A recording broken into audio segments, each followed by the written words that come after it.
The events of the last couple of weeks will substantively change the face of the Middle East for decades to come. The brutal Assad regime in Syria has fallen. As the rebel forces establish their hold on power in Damascus, the world waits with bated breath to see what the next few months will bring for this embattled, suffering country in the Middle East. This week, Israel have been heroically performing the dirty work that the world needs in ensuring that weapons, including chemical weapons, do not fall into the hands of the radical Islamic fundamentalists. The crescent of Islamic Shia Terror from Iran to Syria to Hezbollah has been devastated. The Middle East is fundamentally changing, and this has all followed the brutal attack of October the 7th last year. There is no doubt that we are living in exciting times. But firstly, how did we get to the situation found in Syria today? After the Ottoman Empire dried up to its roots in Turkey during the First World War, the Sykes-Picot Agreement determined how the territory of the former Ottoman Empire would be partitioned. This agreement had far-reaching implications for the Middle East, even in the 21st century. The Sykes-Picot Agreement was a secret treaty in 1916 between the UK and France with the assent from Russia and Italy. This agreement was the basis of the San Remo Conference in 1920, where the French were given a mandate for Syria and Lebanon that lasted until 1946. In 1946, Syria gained its independence. The Assad regime began in 1970, when General Hafez al-Assad seized power, becoming the president. After he died in 2000, his son, Bashar al-Assad, took power as president over Syria.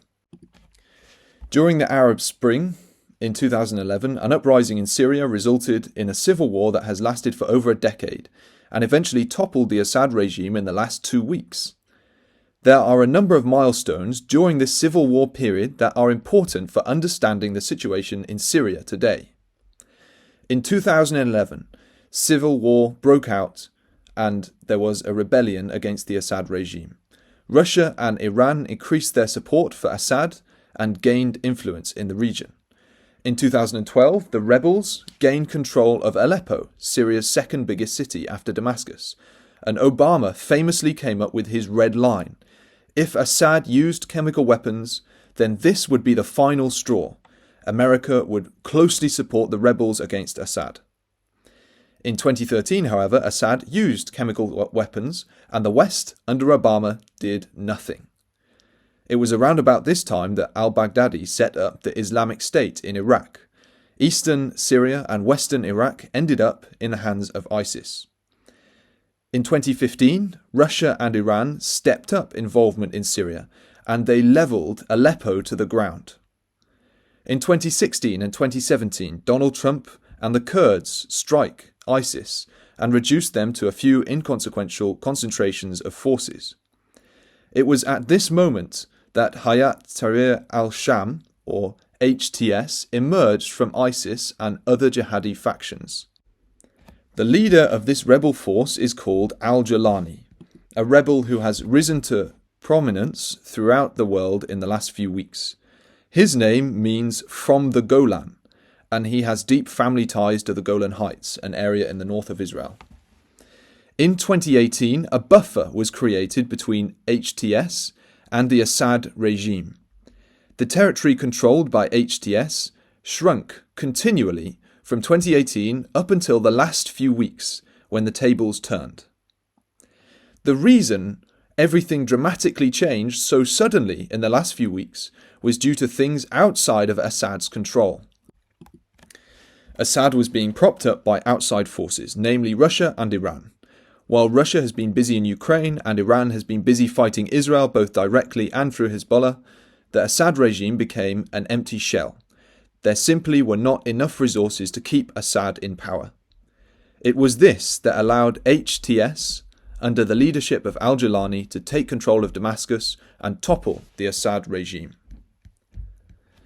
While the Assad regime was cautious in their stance towards Israel, it is certainly true that they were another proxy of Iran, held up in part by Iranian support. Syria had vital geostrategic significance in ferrying weapons from Iran to Hezbollah.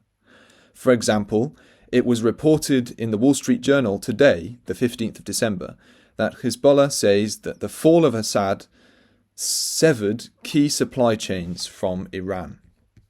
Similarly, an article from Chatham House said that, quote, the fall of Assad has exposed the extent of the damage to Iran's axis of resistance, end quote. Everything in the Middle East has changed. This is a different world when compared to pre-October the 7th. An Iranian proxy, Hamas, brutally attacked the Jewish people on October the 7th. And now, 1 year and 2 months later, Hamas is devastated, Hezbollah has been destroyed as a significant threat to Israel, and the Assad regime has fallen. Sinwar is gone, Nasrallah is gone, Hezbollah has no command structure. Who knows what's left of the Hamas structure? Certainly not much. A comprehensive Israeli air and ground campaign in Gaza and the north has shown Netanyahu's determination to defeat Israel's enemies. Everything has changed. While it is impossible to see how the chips will fall, we should certainly be excited about the possibility of peace and safety for Israel, as Ezekiel 38 prophesies. This may not be far away. The whole front of Shia terror has been destroyed. And while chaos will likely remain in Syria, with jihadi extremists taking over, if this can be contained by Israel to its north, the chaos may not pose much of a threat to Israel. Since Obama's failure to enforce his red line in 2013, the Russians became deeply involved in the Assad regime. They have supported with direct military aid and involvement since 2015. This has increased their influence in the Middle East and crucially given them military bases in Syria, including the naval facility in Tartus. The Telegraph reported yesterday that Russia are, quote, not leaving the two main military bases in Syria. Only time will tell the truth of this statement, since everything is still in a state of flux. Currently, most news outlets are reporting a withdrawal of Russian forces, but suggesting that they will still remain inside of Syria. For example, Reuters reported that Russia is, quote, pulling back but not out of Syria. However, NBC reported that the dismantling and packing up of Russian equipment at key military bases in Syria, and the BBC reported that Russian ships have moved off the Syria base at Tartus amid doubts over the future. Perhaps there are parallels to be drawn with America's withdrawal from Afghanistan, leaving chaos behind. However, it remains unclear as to whether Russia will leave Syria completely. It seems somewhat doubtful that they will leave the naval base in Tartus. Reuters, in fact, reported that Assad's move to Syria could be part of a wider deal made with the rebels and Russia about military bases in Syria. Meanwhile, Israel have been doing the world's dirty work again. This week, Israel have launched hundreds of strikes on Syria. They have struck military sites, underground missile bunkers, rocket depots buried deep into the mountains, chemical weapons sites, air defences, navy targets, and much more, according to the Times of Israel. The IDF strategy appears to be about stopping Assad's weaponry falling into the hands of the rebels. The IDF have advanced into Syria, taking the Hermon Range, and are currently situated closer to Damascus than they were during the Yom Kippur War in 1973. The last thing that the West could possibly want is fundamentalist jihadis like al-Jilani in control of chemical and other such weapons. And you can bet that every Western leader will be secretly thanking Israel for their work in Syria to deplete the rebels' military capabilities. Once again, Israel is doing the world's dirty work for them. In 2007, the Assad regime started building nuclear weapons, and in Operation Orchard, Israel took out this nuclear capability. Imagine how worried the world would be if fundamentalist jihadis now had access to nuclear weapons. Israel has done the world huge favours on so many levels. It just goes to show yet again the only reason for the world's hostility towards Israel is pure anti-Semitism. But the question is, will Israel annex more territory in the north? While the world is still busy castigating the Jewish people for any and every reason under the sun, there have been reports that a Syrian Druze village is calling to be annexed by Israel.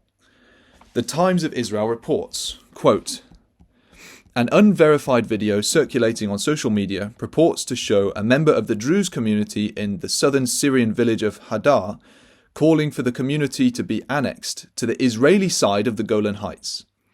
If we choose, we will choose the lesser evil, he says, and if it is considered evil to be asked to be annexed by Israel, it is a much lesser evil than the evil coming our way."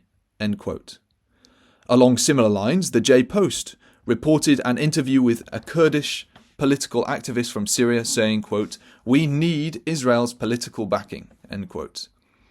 There are communities in the Middle East who see Israel as the only way to peaceful and prosperous existence. This could be part of the thawing of attitudes towards the Jewish people in the Middle East that could lead to peace.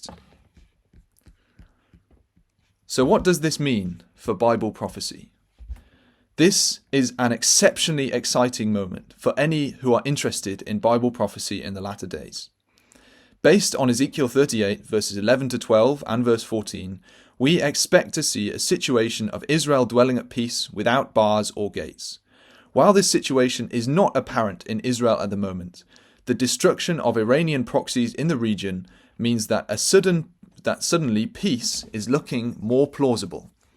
Hezbollah is ruined, Hamas is ruined, Assad has fallen, Iran is weakened, Donald Trump is about to resume the reins of power in the White House, and no doubt to redouble his efforts to expand the Abraham Accords.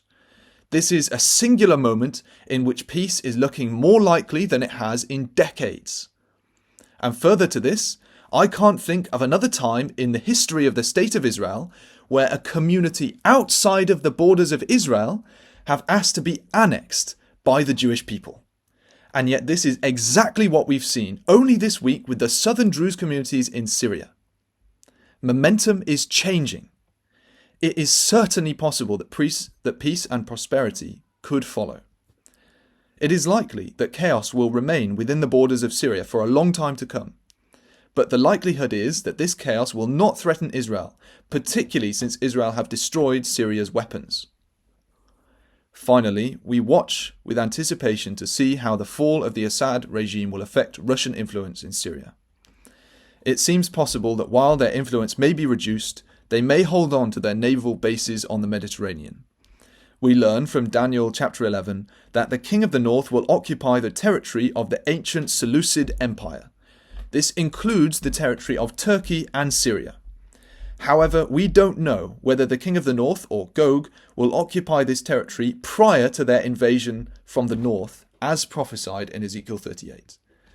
It will be interesting to see over the coming months how the fall of the Assad regime will affect Russian forces in Syria. We are living in momentous times. The events of the last couple of weeks will change the landscape of the Middle East for decades to come. There will come a day when there is time no longer, and the Lord Jesus Christ will return.